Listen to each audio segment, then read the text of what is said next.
This year, my husband and I got to host Thanksgiving for both our families. We finally had the space and dining table for it, and everyone was living close enough to pull it off. It wasn't a fully plant-based Thanksgiving because most people were omnivores, but everything I cooked was plant-based, so everything but the turkey. I started some light prep on Tuesday, 2 days in advance, just to space things out and make the cooking feel fun and manageable. I first caramelized some onions for a Brussels sprout dish, since they take a while and keep well. I sliced the onions and sauteed them in olive oil with a pinch of salt at medium heat for about 15 minutes, just to give them a head start. Then I lowered the heat to medium-low and kept caramelizing them for another 40 minutes or so. The key here is to maintain a steady sizzle that's not too low nor high, so that the onions are cooking very gently. I love watching the onions transform and become golden and jammy like this.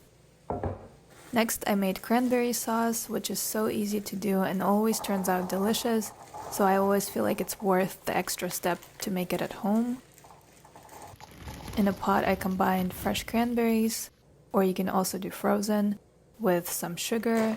I used coconut sugar because that's what I had, but any sugar can be used, regular sugar or even brown sugar.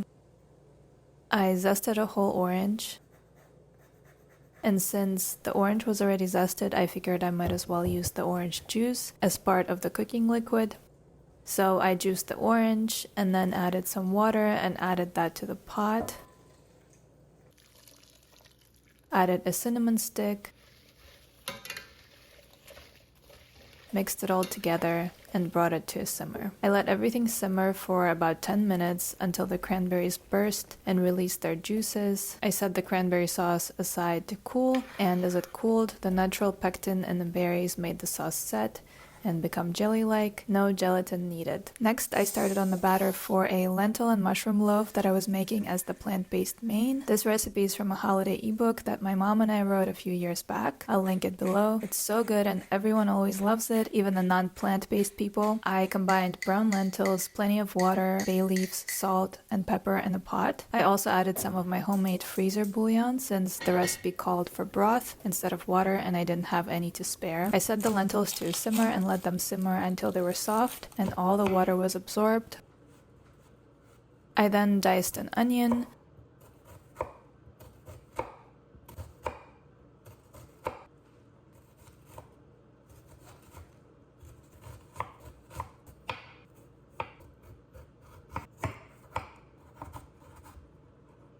as well as a carrot and some celery. The lentils were ready at this point. I let them cool a bit.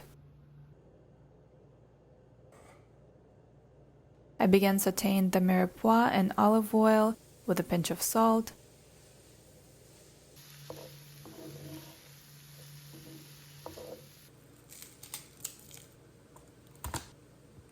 I also diced some garlic and prepped the mushrooms. I'm in a non-mushroom washing camp if they don't have actual visible dirt on them. These did, so I wiped them clean with a damp towel and sliced them, transferred them to a bowl to make room on the working surface. I measured out some walnuts, added them to a food processor, and pulsed them into a coarse flour. Transferred that to a bowl.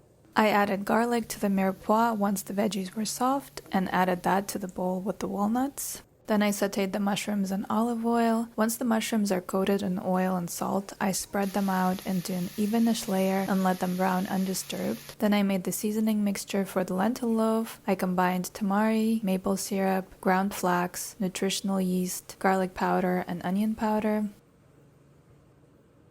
I also minced some fresh thyme,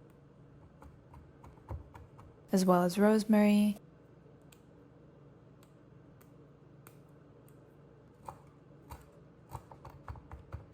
Added that to the bowl with the seasonings.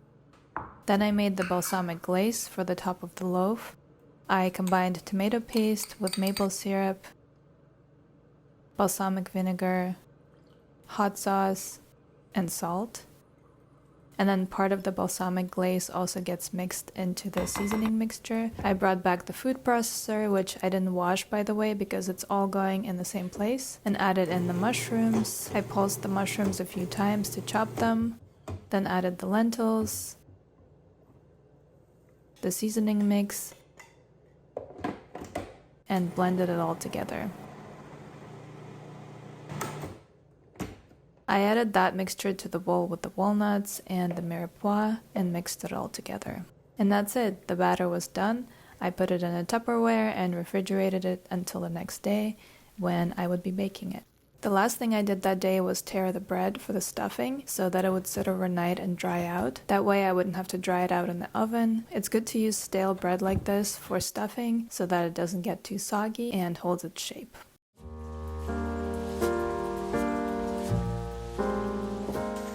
The next day, the very first thing I did was bake that lentil loaf. I lined a Pullman loaf pan with parchment paper, added in the batter, and added half of the balsamic glaze on top.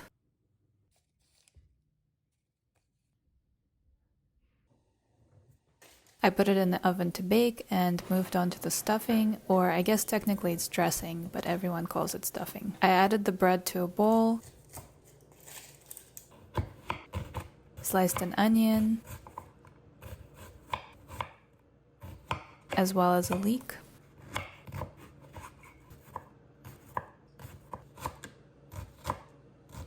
I had celery with these beautiful leafy bushy tops, so I saved some of those leaves to use as an herb in the stuffing. If you ever get your hands on celery like this, the leaves have intense celery flavor and they're great to use as an herb or in stock. I sliced the celery. Then it was midway through the lentil loaf baking time, so I glazed it with the rest of the balsamic glaze and put it back in the oven.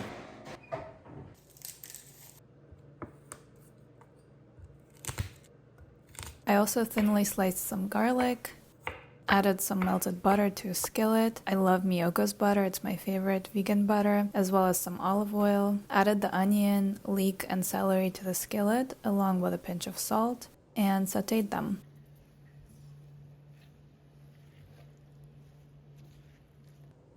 The lentil loaf was done, so all I had to do before serving it tomorrow is reheat it. The stuffing veggies were getting there.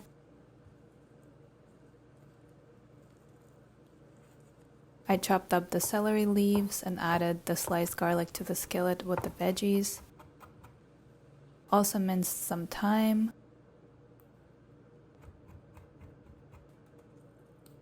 Lots of parsley.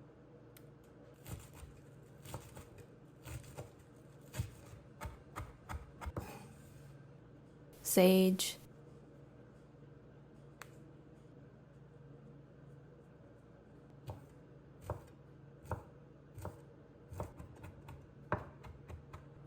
And rosemary, all the herbs. I think that stuffing is so good with tons of herbs like this.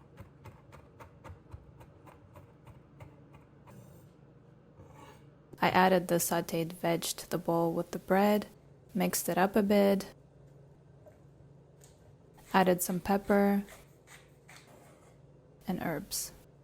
I ended up splitting the mixture between two different bowls because one bowl was just too full for mixing. I added vegetable stock and mixed it in. Transferred the mixture to a baking dish and fluffed up the top with my hands so that it looked nice. Covered it and par-baked it. And then the next day I would just need to finish baking it uncovered until the top got super crispy. Onto the squash and greens gratin, another one of my favorite fall recipes. I stemmed a bunch of chard, set aside the stems, and tore the greens into bite-sized pieces. I then washed the greens and stems separately. I find this so much more manageable to do than washing it all together. Slice the chard stems thinly. Sliced an onion. I sliced a record amount of onions in these last few days. Also sliced some garlic, not too thin since it was going into the skillet at the same time as the onion. Added all those veg to a skillet with olive oil and a pinch of salt. And sauteed them till soft.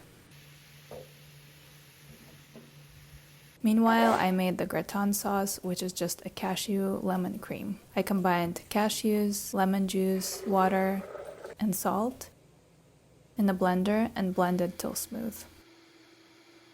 Then I sliced the delicata squash. I find this the easiest way to break down a delicata squash, where you cut off the ends first and cut the squash in half crosswise so that you have a steady base on both sides. Stand them up and cut in half lengthwise, then scoop out the seeds. And for this recipe, it's important to slice the squash thinly so that it cooks through. It looks so pretty when sliced with the scalloped edges. Once the onions and charred stems were soft, I wilted in the greens. And I began assembling the gratin, beginning with a layer of squash, followed by the greens and onions,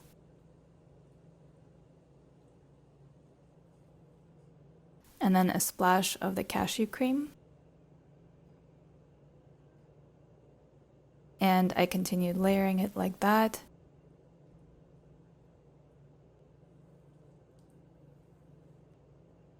I put the baking dish on a sheet pan in case it bubbled over and transferred it to the oven to roast. I normally also top this gratin with breadcrumbs, but decided against them because the meal would already be plenty rich and the breadcrumbs would lose their crispiness by tomorrow anyway. Last thing for the day, I prepped my Silky Brussels sprouts. This is my favorite way to cook Brussels. They turn out so velvety and delicious. I trimmed them and cut them in half, and by this point I was losing light, so I had to turn on the kitchen light. Then I blanched the Brussels in well-salted boiling water until just soft. Strained them. Then browned them in a skillet with olive oil and mixed in the caramelized onions from the day before. So all I would have to do tomorrow is reheat them, and the gratin was out of the oven looking great. I would just have to reheat it in the oven tomorrow as well.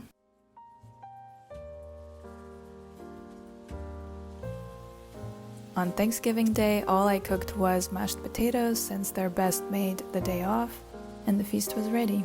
Everything was so delicious. Everybody loved it, and we just felt so thankful to be able to host and feed our loved ones like that. This was my plate, so full of plant abundance. If you enjoyed this video, you might like this one where I show how a pot of beans feeds us for a whole week. Thanks so much for watching.